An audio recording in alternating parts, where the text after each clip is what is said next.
दोस्तों आजकल आप ग्लोबल वार्मिंग यानी कि वैश्विक तपन की चर्चा अक्सर किसी न किसी के मुंह से सुनते होंगे।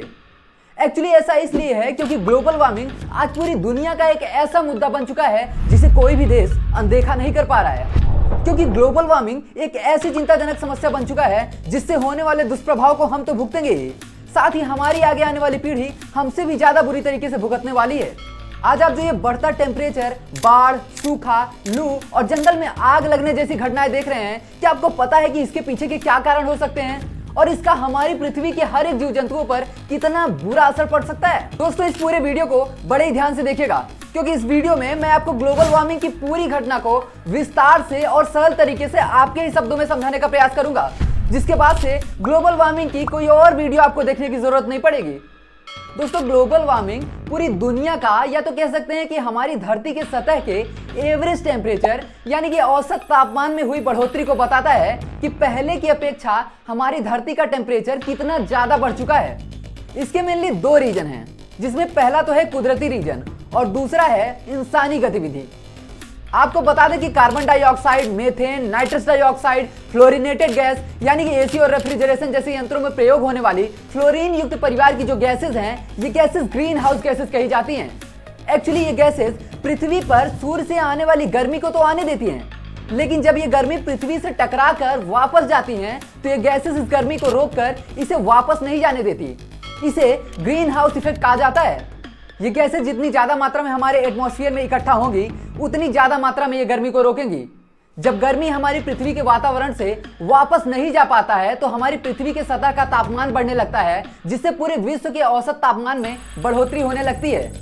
इसीलिए ग्लोबल वार्मिंग को एवरेज ग्लोबल टेम्परेचर यानी कि औसत वैश्विक तापमान में हुई वृद्धि से जाना जाता है। इंडस्ट्रियल रेवोल्यूशन यानी कि औद्योगिक क्रांति के बाद लगभग 1880 से 2020 के बीच में धरती के औसत तापमान में लगभग 1 डिग्री सेल्सियस की बढ़ोतरी दर्ज की गई है। वैज्ञानिकों का अनुमान है कि अगर इसी तरीके से चलता रहा तो 2035 तक ये टेम्परेचर लगभग 0.3 से 0.7 डिग्री सेल्सियस तक और भी ज्यादा बढ़ सकता है, जिससे लोगों का जीवन और भी बुरी तरीके से प्रभावित हो सकता है। एक्चुअली ये जो ग्रीन हाउस गैसेस हैं जैसे कि कार्बन डाइऑक्साइड और मीथेन, ये गैसेस हमारे एटमॉस्फेयर में प्राकृतिक रूप से भी मौजूद हैं, जो ज्वालामुखी जैसे प्राकृतिक घटनाओं से रिलीज होकर ग्लोबल वार्मिंग के लिए जिम्मेदार होती हैं। लेकिन साथ ही साथ इसमें इंसानी गतिविधि भी इसलिए जिम्मेदार है क्योंकि जो बिजली घरों, वाहनों, फैक्ट्रीज और हमारे घरों में फॉसिल फ्यूल यानी कि जीवाश्म ईंधन जैसे कि कोयला, नेचुरल गैस और तेल जलाए जाते हैं, तो इसमें से जो धुआं निकलता है ये भी ग्रीन हाउस गैसेस ही रिलीज करती हैं। और डिफॉरेस्टेशन यानी कि जंगलों की कटाई से काफी मात्रा में कार्बन डाइऑक्साइड रिलीज होती है। इसके अलावा जंगलों में आग लगना भी एक बड़ा कारण है क्योंकि पेड़ पौधों के जलने से कार्बन डाइऑक्साइड, नाइट्रस डाइऑक्साइड और मीथेन जैसी ग्रीन हाउस गैसेस रिलीज होती हैं, जो हमारे एटमॉस्फेयर में जाती हैं और फिर ये गैसेस पृथ्वी की गर्मी को रोककर ग्लोबल वार्मिंग के लिए एक बड़ा कारण बनती हैं। जलवायु वैज्ञानिकों का मानना है कि इंसानी गतिविधि ग्लोबल वार्मिंग के लिए सबसे बड़ा जिम्मेदार है। इसी से रिलेटेड आपने कभी ना कभी जलवायु परिवर्तन के बारे में भी सुना होगा। एक्चुअली जलवायु परिवर्तन और ग्लोबल वार्मिंग एक दूसरे से जुड़े हुए हैं क्योंकि ग्लोबल वार्मिंग से ही जलवायु परिवर्तन भी होता है।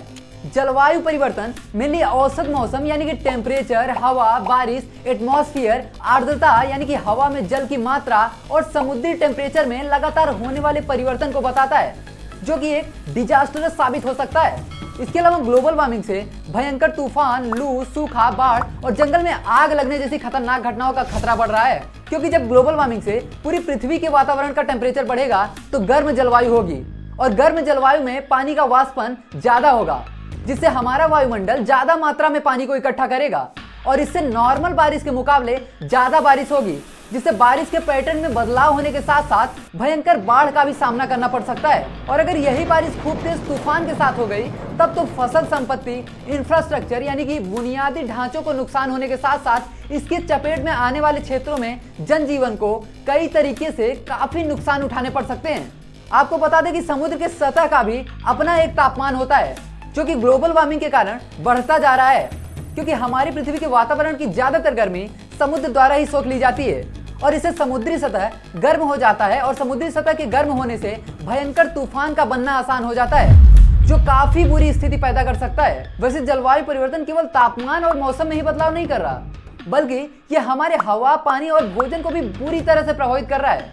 जिससे स्वास्थ्य संकट का भी एक बड़ा खतरा हमारे ऊपर मंडरा रहा है। क्योंकि ग्लोबल वार्मिंग से जब जलवायु परिवर्तन होगा तो इससे सूखा पड़ सकता है, जिससे पानी की कमी होगी। इसके अलावा बाढ़ से पीने लायक पानी के जो स्रोत हैं वो दूषित होते हैं, और इसके दूषित होने से हमारे स्वास्थ्य पर जल के द्वारा उत्पन्न होने वाली तरह तरह की बीमारियों का एक बड़ा खतरा मंडराएगा। इसके अलावा जलवायु परिवर्तन से इस प्रकार के असंभावित मौसम सीधे तौर पर खाद्य आपूर्ति को भी प्रभावित करेगी, जो भुखमरी जैसे नए नए समस्याओं को जन्म देगी। दोस्तों, ग्लोबल वार्मिंग से ये सब प्रॉब्लम्स तो हैं ही, साथ ही एक और बड़ी चिंताजनक समस्या है, और वो है समुद्र के जल स्तर का बढ़ना, जो कई तरह की खतरनाक स्थितियों को पैदा कर सकता है। आपको बता दें कि समुद्री जल स्तर के बढ़ने से समुद्री तटों पर स्थित कई बड़े बड़े शहरों के डूबने का खतरा, समुद्री तटों के आसपास रहने वाले जीव जंतुओं के आवास के विनाश का खतरा, और जहां पर समुद्री तट नीचे है वहां पर बाढ़ का खतरा होने से वहां रह रहे लोगों के ऊंचे भूमि पर पलायन होने जैसे खतरे मंडराएंगे। साथ ही आपको बता दें कि समुद्र का ऊंचा स्तर खतरनाक तूफानों के बनने का कारण भी बन सकता है। दोस्तों, समुद्र का ये जल स्तर बढ़ने के मेनली 2 कारण हैं, जिसमें से पहला कारण है गर्म तापमान होने से ग्लेशियर और लैंड बेस्ड आइस यानी कि भूमि आधारित बर्फ के चादरों का पिघलना है। ये पिघलते बर्फ जमीन से समुद्र की ओर पानी ले जाने का कार्य करते हैं, जिससे समुद्र का जल स्तर बढ़ने लगता है। इसमें ग्रीनलैंड, अंटार्कटिका और पहाड़ के ग्लेशियर सबसे बड़ा रोल अदा करने वाले फैक्टर्स हैं। ऐसी आशंका जताई गई है कि ग्लोबल वार्मिंग से लगभग 80% ग्लेशियर पिघल सकते हैं। वहीं दूसरे कारण की बात करें तो समुद्र, जो कि पहले ही हम जान चुके हैं कि ये हमारे वातावरण की ज्यादातर गर्मी को सोख लेता है, जिसके कारण इसके जल का तापमान बढ़ जाता है। और जल का गुण है कि अगर इसका तापमान बढ़ जाता है तो ये अधिक जगह लेता है, जिससे समुद्र का भी जल स्तर बढ़ने लगता है। 1880 के बाद से 2015 तक समुद्री जल स्तर में लगभग 8 से 9 इंचेस की बढ़ोतरी देखी जा चुकी है।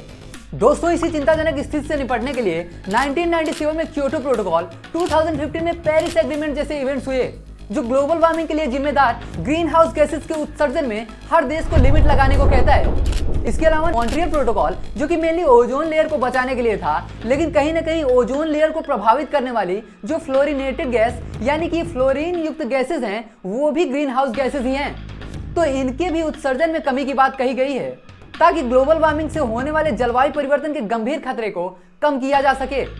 फिर दोस्तों, मुझे उम्मीद है कि ये टॉपिक आपको बहुत ही अच्छे से समझ आया होगा। So let's meet in the next video, and for finding such an amazing video, please like, share and subscribe. Namaskar.